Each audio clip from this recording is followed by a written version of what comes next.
Bonjour, ici Michel Pirot.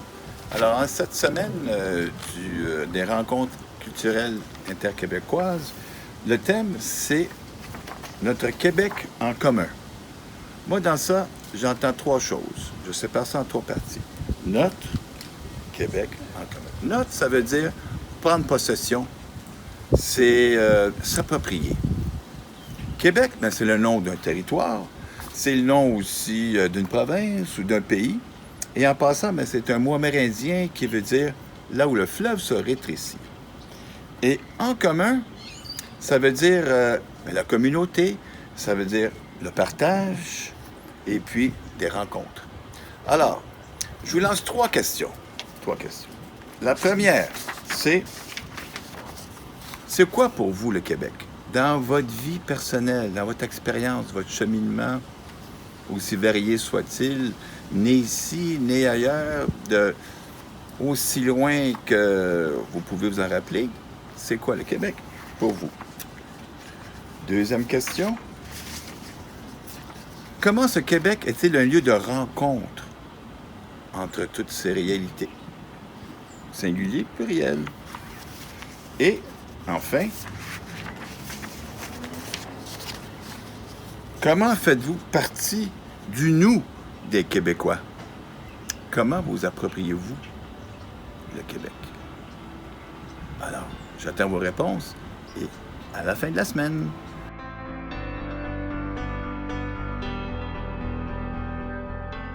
Moi, pour moi, le Québec, c'est une terre d'accueil. Dans un premier temps, je trouve que c'est un endroit où il fait bon vivre, où les gens sont accueillants. Ils ont les bras ouverts. Ça ne veut pas dire qu'il n'existe pas de racisme. C'est sûr qu'il y en a, ça vient avec la différence, ça vient avec les peurs. Mais il n'empêche que dans son ensemble, le Québec est une terre très accueillante pour les gens qui sont ici et qui viennent. Particulièrement à Montréal-Nord, on a beaucoup d'ethnies. Et puis, justement, Parole d'Exclus fait un travail extraordinaire là-dessus pour aider les gens à vivre ensemble. Le Québec, pour moi, c'est un territoire qui est très multiculturel, où il y a plusieurs ethnies qui se regroupent, plusieurs cultures, plusieurs personnes. Puis c'est ce qui fait la richesse, en fait, du territoire, là, qu'on soit confronté à plusieurs façons de penser, plusieurs cultures. C'est ça que le Québec représente pour moi. Je m'appelle Carmen et j'étais ici au Canada. De l'an 81, 1981, j'étais arrivée. Ça fait 39 ans que j'étais ici. Au Canada, c'est un pays que les personnes s'intègrent et c'est un pays beaucoup d'opportunités dans la vie. Bonjour, je m'appelle Selma Mehdi, je suis une Algérienne. Je suis ici au Québec depuis 2018. Le Québec, c'était le point d'un départ pour une nouvelle vie pour moi et pour ma petite. Bonjour à toutes et à tous, je m'appelle Abdelnasser Toubal. Je vous donne un petit témoignage pour souligner la 18e semaine québécoise des rencontres interculturelles. Je suis arrivé le 1er août au Québec, à Montréal, plus précisément à Montréal-Nord, le 1er août 2005, donc j'entame ma 16e année. Je suis venu en compagnie de ma femme et de mes deux enfants, mon fils qui avait 6 ans et demi, ma fille 5 ans. Moi, je voulais m'installer d'abord en Belgique, en Europe, et finalement, je me suis trouvé à Montréal, comme quoi on ne peut pas choisir son destin, sa destinée. Et en choisissant le Québec, plus précisément Montréal, pourquoi? Pour plusieurs raisons. Premièrement, pour la langue française qu'on maîtrise en Algérie chez nous et que mes enfants ont commencé à apprendre. Mais surtout, moi, j'ai émigré pour une seule et bonne raison, pour l'épanouissement et l'avenir de mes enfants. Donc, je voulais que mes enfants étudient dans un endroit, dans un pays où le système scolaire et éducatif était vraiment très bon. Et en faisant des recherches, j'ai trouvé qu'au Québec, le système scolaire répondait à mes attentes et à mes besoins, et bien entendu aux besoins de mes enfants. Donc, c'est pour ça que j'ai décidé de venir ici. Moi, je suis Raymond Muse, canadienne d'origine haïtienne. Bon, le Québec, pour moi, c'est un lieu que j'apprécie. C'est C'est un endroit que j'apprécie et je suis là depuis en 1999. Je me sens à l'aise et je ne sens rien. Pour moi, le Québec, c'est l'ensemble, c'est l'unité entre les parties ou bien les populations anglophones et francophones. C'est l'ensemble, c'est une population qui essaye de former ou de concrétiser une union de vie ensemble.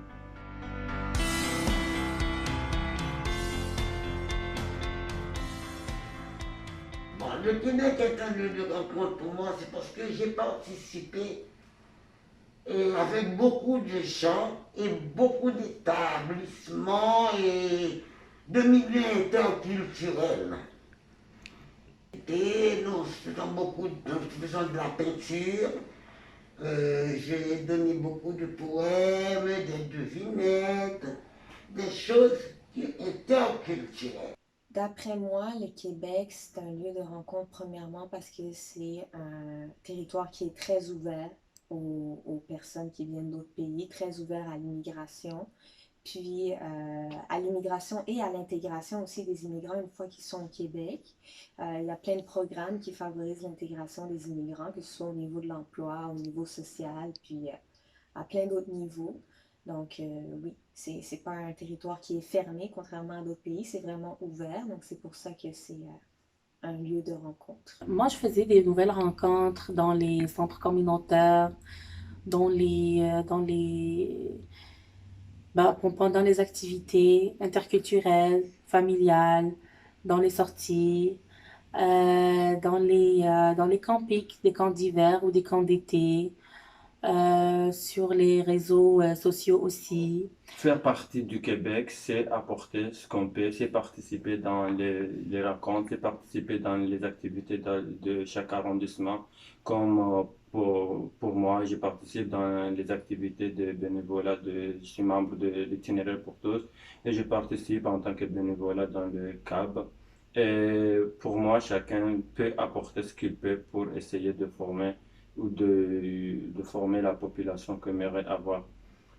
C'est un lieu de rencontre dans toutes ces réalités parce qu'il y a des réalités de différents pays. Je regarde quand il se passe des choses dans le monde ailleurs, mais souvent ici au Québec, il y a des manifestations pour venir en aide ou pour supporter, comme quand il y a eu le tremblement de terre en Haïti. Tout le monde en 2010, tout le monde s'est serré les coudes pour leur venir en aide. Dernièrement, je sais qu'il y a beaucoup de marches ou d'événements en soutien aux gens du Liban là, qui ont eu la grosse explosion. Il y a beaucoup de choses qui se passent ici au Québec, puis les gens s'entraident beaucoup, puis supportent beaucoup les gens dans leur combat ou dans leur démarche.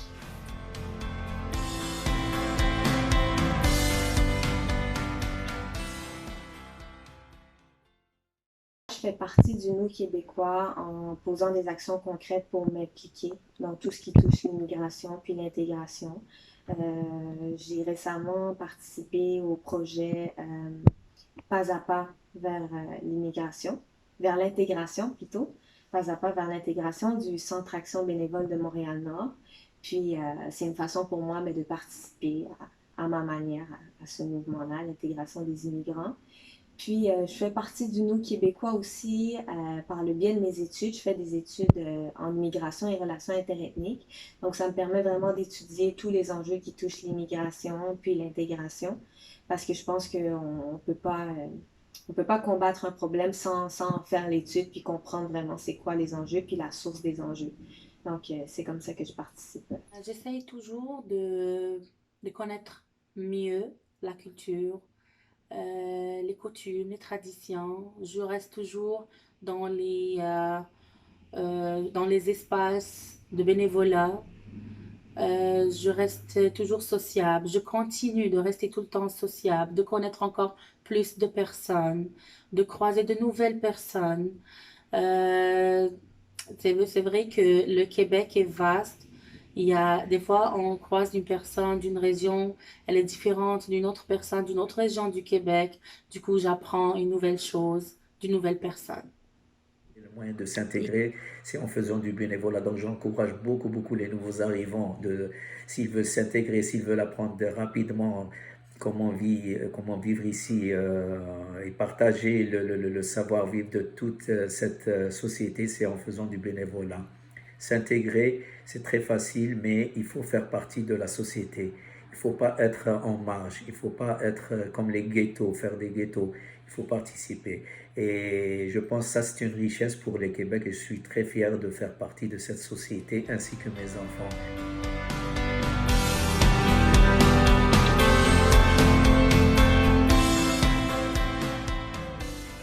Le Québec, c'est un pays très riche à cause de sa diversité. En plus, j'aimerais que le Québec ne soit pas juste un pays où on rencontre une multitude de cultures, mais j'aimerais qu'il y ait vraiment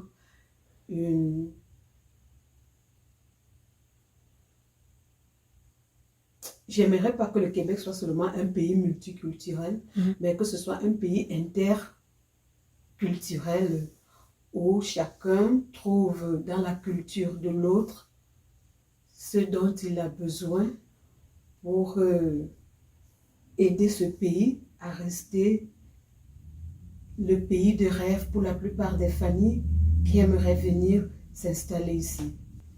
Malgré la pandémie, c'est un pays que j'adore. Je suis sûre que je saurais y vivre aussi longtemps que Dieu me permettra de vivre dans ce monde. On accepte la différence, on en a un peu peur. Pourquoi? Je ne sais pas. C'est peut-être que les gens n'ont pas connaissance de d'autres mœurs ou de d'autres... Mais un coup que tu connais ça, c'est très enrichissant. Je pense que quand tu es dans un milieu moyen, c'est un savoir de connaître une personne étrangère. C'est de la connaissance, c'est du langage de plus. Ben, ce que j'aimerais dire à tous mes concitoyens, concitoyennes de Montréal-Nord, autant que de Montréal et de la grande province du Québec, c'est il faut se tenir ensemble, il faut apprendre à se connaître, à se découvrir la culture les uns des autres.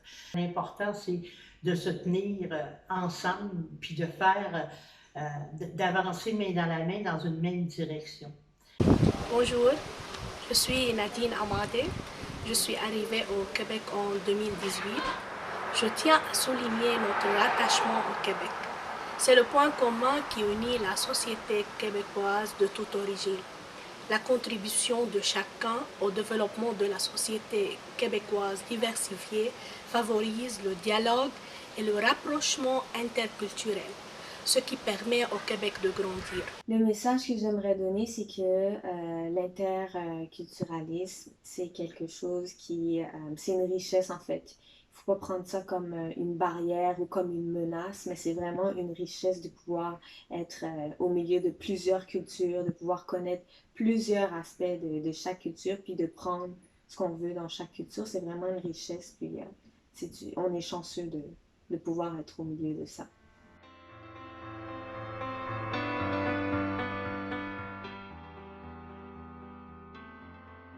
Il y en a qui ont des mâles remplis de souvenirs, d'autres des mâles remplis d'oubli. C'est le cas de mon épouse, Catherine. Voici l'histoire. Toutes ceux et celles qui ont déjà marché avec elle le savent. Catherine marche vite, elle marche bien, mais elle marche croche. Moi qui ai marché à ses côtés depuis des années, je le sais. Combien de fois est-ce que j'ai manqué de me faire pousser dans le fossé ou dans un poteau de téléphone sans le savoir, sans le vouloir? Parce que, bon, Catherine n'est pas méchante, oui, c'est évidemment, mais en plus, loin d'elle l'idée de nous entraîner hors du droit chemin. Fait que je me suis toujours posé la question, quel aviron peut la mener à dévier en rond? Fait que, un jour, j'ai su.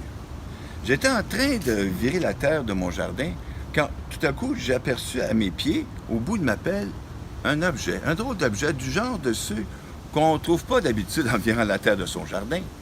Je me suis penché et j'ai ramassé un soulier, un minuscule soulier rouge. pas plus gros qu'une crotte de fromage. Je me suis demandé à qui il appartenait, ou plutôt avoir appartenu, parce que c'est évident, selon moi, qu'une telle apparition pouvait seulement venir d'une autre époque, bien enfouie dans les souvenirs. Mais les souvenirs de qui? Puis comme je me posais cette question, mais ma tête s'est mise à tourner tellement que j'ai dû m'appuyer sur le manche de ma pelle. Mauvaise idée.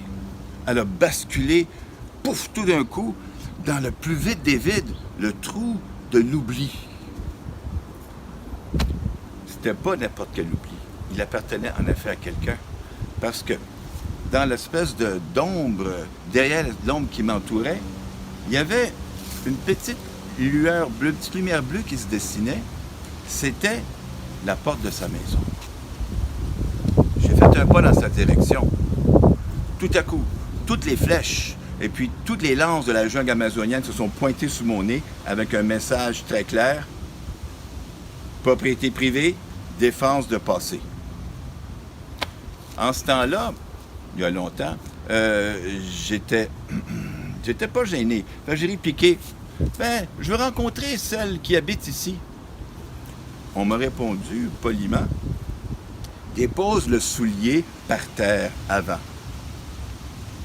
Mais là, de pas gêné, je suis passé à effronter.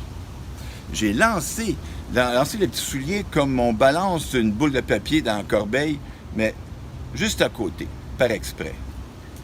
Les esprits de la place l'ont pas trouvé drôle, il faut croire. Leur regard, plus perfide qu'une rivière la nuit, m'ont enseveli de leurs soupçons. Et puis, là, ce qui s'est passé, c'est que le vide autour de moi s'est mis à se froisser de tous les côtés, de tous les bords, et puis j'allais étouffer. Mes mains aveugles qui tentaient les murs usés à la recherche de la sortie. Et puis, au bout de quelques longueurs d'années, elles ont trouvé une étoile. Une patte d'étoile de mer cassée, échouée sur cette plage impossible où tous les bouts du monde se ressemblent, où les galets de sa Calabre et de ma Gaspésie s'assemblent. Plante la patte dans le soulier, puis suis-nous, m'ont-ils ordonné. Fait que j'ai suivi, j'ai descendu à reculons l'escalier de la cheminée. J'étais sur le point de rattraper le soulier en nageant dans des nuages pressés, quand je suis tombé à pieds joints dans le plus lointain de mes souvenirs d'enfance. J'ai 2 ans, les 2 fesses collées sur le rond-point du plancher du salon. Puis mon regard suit la lumière des phares des autobus qui se glissent à travers les lattes du store vénitien, qui se promènent sur les murs jusqu'au plafond, et puis du plafond jusqu'au mur. Et puis, sur ces lignes dansantes, reposent 2 minuscules souliers rouges. Je comprends rien, mais je suis hypnotisé par ce mouvement d'éternel retour. C'est le moment. Je happe le souvenir et le cache dans un coquillage d'oubli. Les esprits sont partis, emportant avec eux cette illusion qui m'éblouissait, qui faisait que je pensais que toute cette mémoire n'était qu'à moi. Mais dans le noir, on voit mieux. C'est là que je l'ai vu, dans la pénombre du demi-sous-sol, la malle de la famille Kotsukoli. Immobile, mais c'est elle qui avait contenu tout ce qui restait, tout ce qu'il fallait de l'ancienne vie de Catherine lors de la traversée de l'Atlantique. Et puis il y avait, elle était lourde de secrets évaporés. Il y avait une étiquette. Sur l'étiquette, c'était écrit Napoli Centrale per Halifax col PFO Saturnia. Fallara Francesca in Kotsukoli, verificato 27 aprile 1962. Sous l'étiquette, une petite porte. J'ai jeté un coup dans l'œil magique, et puis, dedans, C'était le vide, c'est le vide. Immobile lui aussi, sauf pour un minuscule soulier de poupée, un petit soulier rouge qui se bat seul, qui bat comme se débattait le grain de sable au cœur de ma main dans la sienne, je me souviens. Eh oui, et c'est là que j'ai compris. Quand on marche seulement sur un soulier, mais c'est pas étonnant qu'on penche toujours un peu d'un côté. C'est l'aviron qui nous mène, c'est l'aviron qui nous mène en rond. Amarcor, miricor. Et vous, quel est votre plus lointain souvenir?